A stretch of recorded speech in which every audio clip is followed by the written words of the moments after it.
நான் சின்ன வயசுல எங்க அம்மா கூட நெறைய டைம் ஸ்பெண்ட் பண்ணத தாண்டி, என் பாட்டி கூட தான் நெறைய டைம் ஸ்பெண்ட் பண்ணேன்னு சொல்லலாம். ஏன்னா, எங்க அம்மா வந்து ஒரு வொர்க்கிங் வுமன். ஸ்கூலுக்கு போயிருவாங்க. ஆனா, எனக்கு என்ன புடிக்கும், அந்த சாப்பாட நான் என்ன மாதிரி செஞ்சா சாப்பிடுவேன்றது வரைக்கும், ரசிச்சு, ரசிச்சு எனக்கு செஞ்சு குடுத்து, என்ன அவ்ளோ அழகா பார்த்துக்கிட்டது ஃபுல்லுமே என்னோட பாட்டி தான். இன்னைக்கு அவங்க இல்ல. ஆனா, அவங்களோட மெமரீஸ் எனக்கு அப்படி இருக்கு. லைஃப் லாங்க்கு வர அளவுக்கு அவ்ளோ விஷயம் இருக்கு. அவங்க கூட இருக்கும்போதோ, இல்ல அவங்கள பார்த்துட்டு ஊருக்கு வரும்போதோ, அவங்க வந்து ஒரு ரூ. 100 வந்து மடிச்சு எனக்கு கையில குடுத்து அனுப்புவாங்க. அத நான் ஊருக்கு எடுத்துட்டு வந்து எனக்கு டக்குன்னு செலவு பண்ண கூட மனசே வராது. அந்த அளவுக்கு நான் அத வந்து ரொம்ப ஒரு பொக்கிஷம் மாரி வச்சுட்டே இருப்பேன்.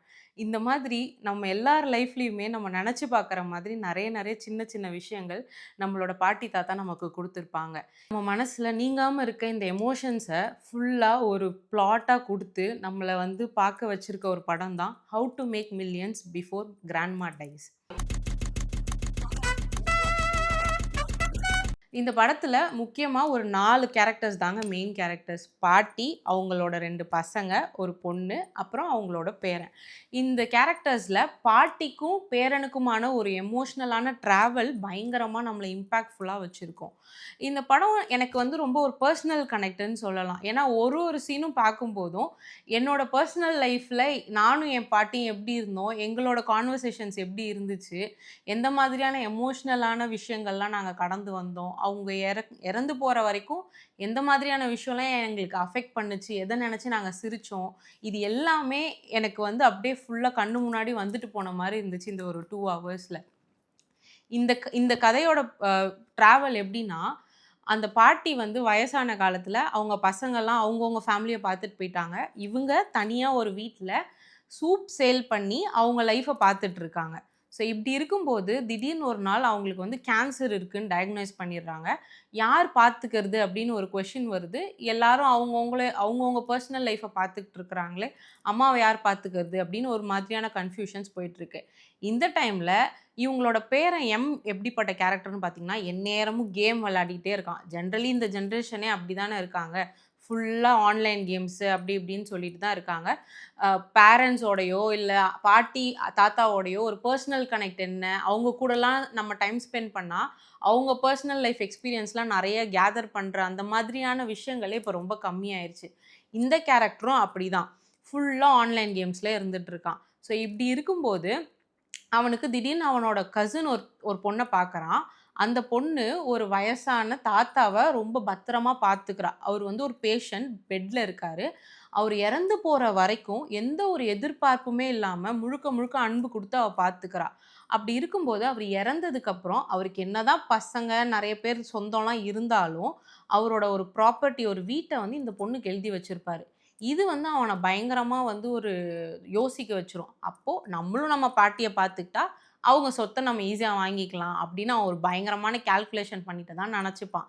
ஆனா, அவன் இதனால எடுக்கிற முடிவுகள் அவனுக்கு நெறைய நெறைய டிஃபரண்டான விஷயங்கள்லாம் அவனுக்கு வந்து லைஃப்ல குடுத்துருது.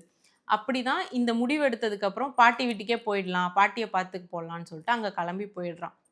ஜென்ரலாவே எனக்குமே ஏதாச்சும் பாட்டிக்கிட்ட ஒரு வேலை ஆகணும், இல்ல தாத்தா கிட்ட ஒரு விஷயம் ஆகணும்னா, இத இத இந்த வேலைய பண்ணி குடுக்கட்டுமா? இத நான் பண்ணி குடுத்தா எனக்கு நீங்க இது பண்றீங்களா? அப்படின்னு நம்ம கேட்போம்ல. இந்த மாதிரி தான் அவனும் நெனச்சுட்டு அங்க போயிடுறான். அப்படி அவன் அங்க போனதுக்கப்புறம், ஒரு ஒரு விஷயமும் ரொம்ப கேர் பண்ற மாரியோ, பாட்டிய பார்த்துக்கிற மாரியோ போய் பண்ணிட்டே இருக்கான்.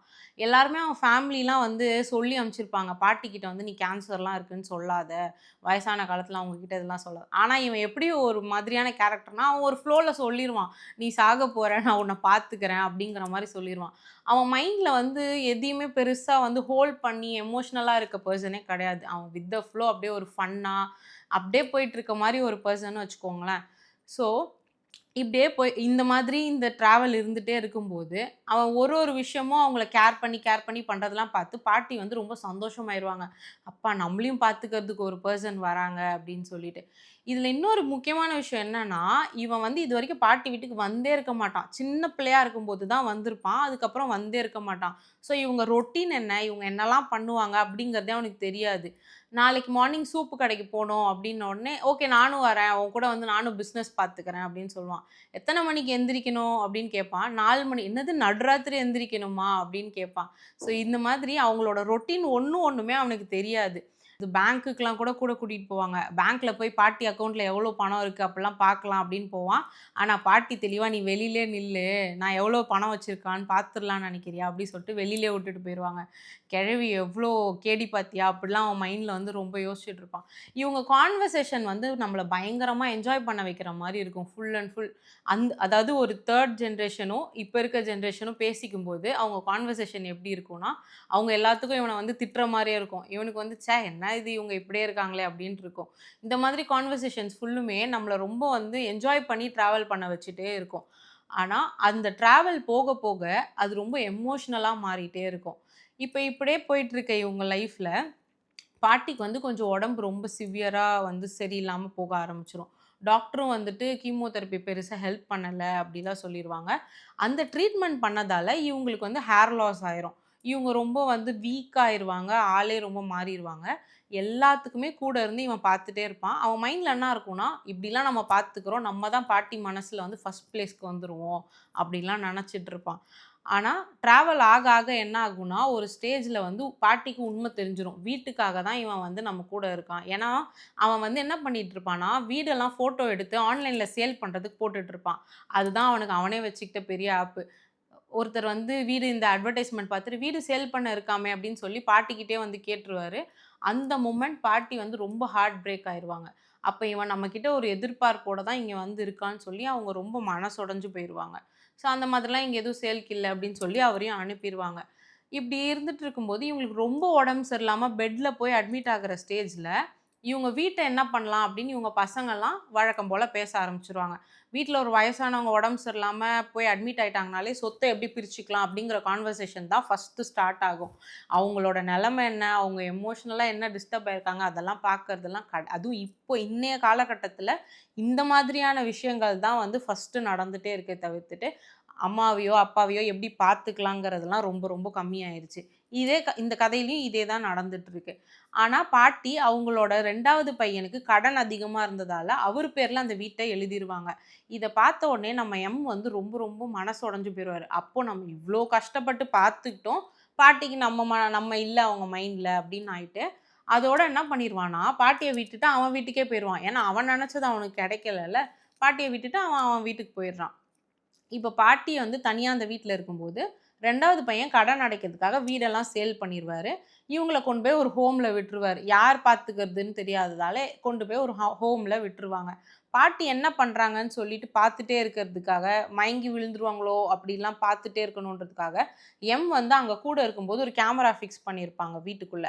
அந்த கேமரா மூலியமா இங்க என்னலாம் நடக்குது, வீட்ட காலி பண்ணது எல்லாத்தையும் அவன் பார்த்துருவான். இதெல்லாம் அவன் மைண்ட்ல வந்து கொஞ்சம் கொஞ்சமா இருந்துட்டே இருக்கும். என்னதான் பாட்டிய விட்டுட்டு அவன் வந்துட்டாலும், அவங்க அம்மா கூட இருந்தது, அவங்க அம்மா வந்து இவன் இல்லாதப்ப இவன எவ்ளோ மிஸ் பண்ணாங்கன்னு சொன்ன விஷயம், அவன் வந்து எவ்வளோதான் தூங்க ட்ரை பண்ணாலும், அவன் ரொட்டீனா 4 மணிக்கு எழுந்ததால, ஆட்டோமேட்டிக்கா அவன் 4 மணிக்கு அவனுக்கு முழிப்பு வந்துருது. நம்மளே ஒரு விஷயத்த ஒரு 40 நாள் பிராக்டிஸ் பண்ணோம்னா, அது வந்து திரும்ப நம்மளால மாத்திக்க முடியாதாம். அந்த பிராக்டிஸ்க்குள்ள நம்ம போயிருவோமாம்.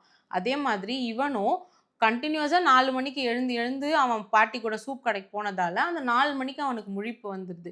சின்ன சின்ன விஷயங்கள் கூட அவனுக்கு அவன் பாட்டி கூட இருந்ததெல்லாம் ஞாபகம் வர ஆரம்பிச்சுருது. ஒரு விஷயம் நம்ம கூட இருக்கும்போத விட, இல்லாதப்ப தான் நம்ம அந்த விஷயத்த பத்தி அதிகமா நினைக்க ஆரம்பிப்போம். அது எந்த மாதிரியான உறவா இருந்தாலும் சரி, அப்பா, அம்மா, ஹஸ்பண்ட், ஒய்ஃப், பாட்டி, தாத்தா யார் கூடயா இருந்தாலும், அவங்கள மிஸ் பண்ற டைம்லயோ, அவங்க எங்கேயோ போயிருக்கும்போதோ, இல்ல அவங்க நம்ம லைஃப்ல இல்லாம போம்போதோ தான் அவங்கள பத்தி நம்ம நெறைய நெறைய நெனைப்போமா. இத கண்டிப்பா நம்ம எல்லாருமே ஒரு தடவையாவது நம்ம லைஃப்ல த்ரூ பண்ணியிருப்போம். அதே மாரி தான் எம்மும். அவங்கள இல்லாத டைம்ல இப்ப ரொம்ப ரொம்ப அவங்கள நெனைக்க ஆரம்பிச்சுடுறான். அவனுக்கு ஏதோ ரொம்ப பர்சனலா டிஸ்டர்ப் ஆன உடனே பாட்டி தங்கியிருக்க ஹோம்க்கே போயிருவான். அங்க போயிட்டு நான் என் வீட்டுக்கு கூட்டிட்டு போயிடுறேன். நான் முதல்ல உங்கள வந்து ஏதோ ஒரு காரணத்துக்காக தான் அங்க வந்தேன். ஆனா என்னால வந்து இப்ப நீங்க இல்லாம இருக்க முடியல. உனக்கு என்ன வீடு இல்லையா? நான் என் வீட்டுக்கு கூட்டு போறேன்னு அவங்க வீட்டுக்கு கூட்டிட்டு வந்துருவான். இந்த மொமெண்ட் பாட்டி வந்து பயங்கரமா சந்தோஷமாயிருவாங்க. ஐயோ! நமக்குன்னு ஒருத்தவங்க வந்து நம்மள கூட்டிட்டு போறாங்களேன்னு சொல்லிட்டு அவங்க அவங்க மனசுக்குள்ள அவ்ளோ சந்தோஷம் வந்துரும். இப்ப அவங்க அந்த எம்மோட வீட்டுக்கு போயிடுறாங்க. அங்க இருக்கும்போது பாட்டிக்கு ரொம்ப சிவியரா உடம்பு சரியில்லாம போயிருது. அவங்களோட லாஸ்ட் டேஸ்ன்னே சொல்லலாம். அந்த கட்டத்துல போய் அவங்க பக்கத்துல உட்காந்து, நான் முதல்ல உன்ன வீட்டுக்காக தான் உன் மேல நான் அன்பு காட்டுற மாரி இருந்தேன். ஆனா, இப்போ எனக்கு உன் கூட இன்னும் கொஞ்ச நாள் எனக்கு கிடைக்காதான்ற மாதிரி ரொம்ப ஆசையா இருக்கு. என்ன விட்டு போயிடாதீங்கன்னு சொல்லி ரொம்ப அழுவான். இந்த சீன் வந்து அப்படியே என் லைஃப்ல வந்து நடந்தது. என்னோட பாட்டி வந்து என் கையில தான் இறந்துட்டாங்க. அப்போ நான் வந்து அவங்க இறந்துட்டாங்கன்னு கூட தெரியாம அவங்கள நான் பார்த்துக்கிட்டே இருந்தேன். ஒண்ணும் இல்ல சரியாயிரும், சரியாயிரும். இந்த சீன் நடக்கும்போது எனக்கு கண்ணு முன்னாடி என் லைஃப் அப்படியே நான் பார்த்த மாதிரியே இருந்துச்சு. இத பார்க்குற எல்லாருக்குமே கண்டிப்பா ஒரு பெர்சனலான எமோஷனல் டிஸ்டர்பன்ஸ் கண்டிப்பா ஏற்படும். அந்த மாதிரி அந்த சீன் இருக்கும். இவங்க இறந்ததுக்கு அப்புறம் இவங்கள அடக்கம் பண்றதுக்காக அந்த விஷயம்லாம் ஸ்டார்ட் பண்ணிட்டு இருப்பாங்க. அப்பதான் எம்முக்கு வந்து ஒரு கால் வரும். என்னன்னா, சின்ன வயசுல இருந்து பாட்டி இவன் பேர்ல வந்து காசு போட்டுட்டே இருப்பாங்க அக்கவுண்ட்ல. அவனுக்கு சின்ன வயசுல நடந்த எந்த விஷயமுமே பெருசா ஞாபகம் இருந்திருக்காது. ஆனா இந்த மொமெண்ட்ல அவனுக்கு ஒரு விஷயம் ஞாபகம் வரும். என்னன்னா, அவனோட ஸ்கூல்ல இருந்து ரிட்டர்ன் ஆகுற டைம்ல பாட்டியும் அவனும் வந்து பேசிட்டே வருவாங்க. "நான் உன் பேர்ல காசு போடப் போறேன் நீ வளர்ந்ததுக்கு அப்புறம் அத வந்து நீ எடுத்துக்கலான்னோனே." "அப்படியா பாட்டி, கண்டிப்பா அந்த பணத்த எடுத்து நான் உனக்குன்னு ஒரு வீடு கட்டிக் குடுப்பேன். நீ இப்போ இருக்க வீடு நல்லா இல்ல. நான் கண்டிப்பா உனக்கு ஒரு வீடு கட்டிக் குடுப்பேன்னு" அவன் சொல்லியிருப்பான். அவனுக்கு அது இப்பதான் ஞாபகம் வரும். இப்போ பாட்டி வந்து என்னதான் நம்ம பாட்டியோட மனசுல நம்ம ஃபர்ஸ்ட்டா இல்லன்னு நம்ம இவ்வளோ நாள் நெனச்சுட்டு இருந்தோம். ஆனா, எனக்காக தான் பாட்டி வந்து இவ்ளோ உடம்பு சரியில்லாத டைம்லயும் ஒரு கடை வச்சு, பணத்த சேகரிச்சு, என் பேர்ல அக்கவுண்ட்ல போட்டுட்டு வந்திருக்காங்கன்னா, அப்ப நான் தான் பாட்டி மனசுல ஃபர்ஸ்ட்ல இருந்திருக்கேன் அப்படின்னு சொல்லி அவனுக்கு ரொம்ப அந்த மொமெண்ட்ல அவனுக்கு அது அழறதா, சந்தோஷப்படுறதா, அந்த மாதிரி அவன் ரொம்ப ஒரு மாரி எமோஷனலி இருந்துட்டு இருப்பான். இப்ப பாட்டிய அடக்கம் பண்றதுக்கு கூட்டிட்டு போற வழியில, அந்த பாட்டியோட அந்த சவப்பெட்டி பக்கத்துல உட்காந்து அவன் பேசிக்கிட்டே வருவான். "நான் சொன்ன மாதிரி நான் வந்து உனக்குன்னு ஒரு வீடு வாங்கியிருக்கேன். நீ எனக்காக சேர்த்த பணத்துல நான் உனக்குன்னு ஒரு வீடு வாங்கியிருக்கேன். அங்க தான் நான் உன்ன இப்ப கூட்டிட்டு போறேன்னு" சொல்லி, பாட்டிக்காக இவங்க அவங்கள அடக்கம் பண்றதுக்கு தனியா ஒரு இடம் வாங்கியிருப்பாங்க. ஏன் இந்த இந்த சீன் வந்து அப்படி காட்டுறாங்கன்னா, படம் ஸ்டார்ட் ஆகும்போது பார்த்தீங்கன்னா, பாட்டி வந்து ஒரு அந்த ஃப்யூனரல் அந்த கிரேவ்யார்ட், அதாவது சுடுகாடு இருக்க பகுதிக்கு போம்போது, அங்க வந்து பணம் இருக்கவங்களுக்கு தனித்தனியா அவங்களோட சமாதிகள் இருக்கும். அதே பணம் இல்லாதவங்களுக்கு பார்த்தீங்கன்னா, 2, 3 பேர பக்கத்து பக்கத்துல வந்து அடக்கம் பண்ணியிருப்பாங்க. சில குடும்பத்துலலாம் எப்படின்னா, ஃபேமிலிக்கு ஒரு ஒரு குழி இருக்கும். அங்க தான் திரும்ப திரும்ப அடக்கம் பண்ணுவாங்க. தனித்தனியா பண்ணணும்னா, அதுக்கு நெறைய பணம் செலவு பண்ற மாரி இருக்கும். ஸோ இதெல்லாம் பார்த்தோனே, அவங்களுக்கு வந்து என்ன தனியா ஒரு இடத்துல அடக்கம் பண்ணுங்கன்னு ரொம்ப நாளா சொல்லிட்டே இருப்பாங்க. ஆனா, அவங்க பசங்கலாம் என்ன சொல்லுவாங்கன்னா, "இதுக்கெல்லாம் ரொம்ப செலவாகும். எங்களால அதெல்லாம் பண்ண முடியாது. உங்கள வந்து அப்பாவ அடக்கம் பண்ண இடத்துலயே பண்ணிடுறோம்." அப்படிங்கிற மாரி சொல்லுவாங்க. அதுதான் இந்த இடத்துல டைரக்டர் கொண்டு வந்து முடிச்சிருப்பாரு. தனக்காக பாட்டி சேர்த்த பணத்துல, பாட்டிக்காக ஒரு இடத்த வாங்கி, அங்க அவங்களுக்காக ஒரு சமாதிய வந்து உருவாக்குவான். இந்த படம் இதோட தான் முடியும். அந்த ஒரு பூ போடுற விஷயத்த வந்து கூட எப்படி வந்து மாத்தி அவங்க எப்படி ஆசைப்பட்டுருப்பாங்களோ, அத மாதிரியே அந்த பூவ வந்து அந்த சமாதி மேல போடணும். இந்த மாரி சில சின்ன சின்ன விஷயங்கள் கூட பாட்டி என்னலாம் நெனச்சாங்களோ, அது எல்லாமே அவன் பண்ற மாரி அந்த படத்தோட கிளைமேக்ஸ் வந்து முடியும். எங்க அம்மா செம்மையா அன்பு குடுக்குறவங்க. எதுவுமே தெரியாம ஒரு இன்னோசென்ட்டான லவ் குடுக்குற பெர்சன்னு வச்சுக்கோங்களேன். எந்த எதிர்பார்ப்பும் யோசிக்க மாட்டாங்க. எதுவுமே பண்ண மாட்டாங்க. ஆனா, அவங்க வந்து அன்பு குடுக்குற எல்லா இடத்துலயும் அவங்களுக்கு திரும்ப அன்பு வராது. போய் எங்கேயாவது ஒருத்தவங்க ஏதோ ஒண்ணு அவங்கள கஷ்டப்படுத்துற மாரி பண்ணிருவாங்க. அப்பலாம் எனக்கு செம்மையா கோவம் வரும். நான் போய் அவங்க கிட்ட கேட்பேன். "ஏம்மா இப்படி பண்றீங்க? நான் உங்களுக்கு பல தடவ சொல்லிட்டேன். அவங்க வேற மாரி இருக்காங்கன்னா, நீங்க ஏன் போய் 100% அவங்க கிட்ட உங்க லவ்வ குடுக்குறீங்க?" அப்படி சொல்லிட்டு. ஆனா, எங்க அம்மா அப்பலாம் என்ட்ட என்ன தெரியுமா சொல்லுவாங்க? "நீ நீ யாரோ, உன் அன்பு என்னவோ அத அவங்களுக்கு குடுத்துட்டே இரு. அவங்களோட இயல்பு அதுவா இருந்தா இருந்துட்டு போட்டும். நான் ஏன் என் இயல்ப அடுத்தவங்களுக்காக மாத்திக்கணும்?" அப்படின்னு கேட்பாங்க. என்னால 100% எங்க அம்மா சொல்ற மாரி இருக்க முடியல. ஆனா, எப்பலாம் முடியுதோ நான் அந்த மாதிரி எந்த எதிர்பார்ப்பும் இல்லாம என்னோட குணமா அன்ப மட்டும் நான் குடுத்துட்டுருக்கேன். அதுக்கு நெறைய மேஜிக்கலா ஹேப்பியான விஷயமும் எனக்கு திரும்ப கெடைச்சிருக்கு.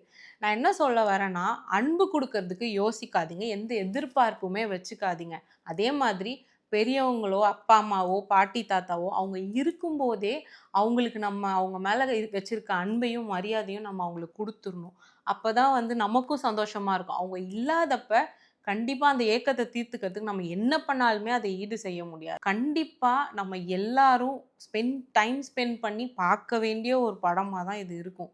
போய் பாருங்க. நான் பார்க்க சொன்னது கண்டிப்பா ரெக்ரெட் பண்ண மாட்டேன். கண்டிப்பா போய் பாருங்க. பார்த்ததுக்கப்புறம் உங்க லைஃப்ல நடந்த எல்லா விஷயத்தையும் ஒரு மொமெண்ட் அப்படியே நீங்க நெனச்சு பார்ப்பீங்க. ஃபியூ மினிட்ஸ் ஃபேமிலியோட ஸ்பெண்ட் பண்ணணும்னு உங்களுக்கு தோணும். ஹாப்பியாவும் இருக்கும், ஃபன்னான ட்ராவலா இருக்கும். அதே டைம் வந்து ஒரு பயங்கரமான ஒரு எமோஷனலான கனெக்ட்டா இந்த படம் இருக்கும்.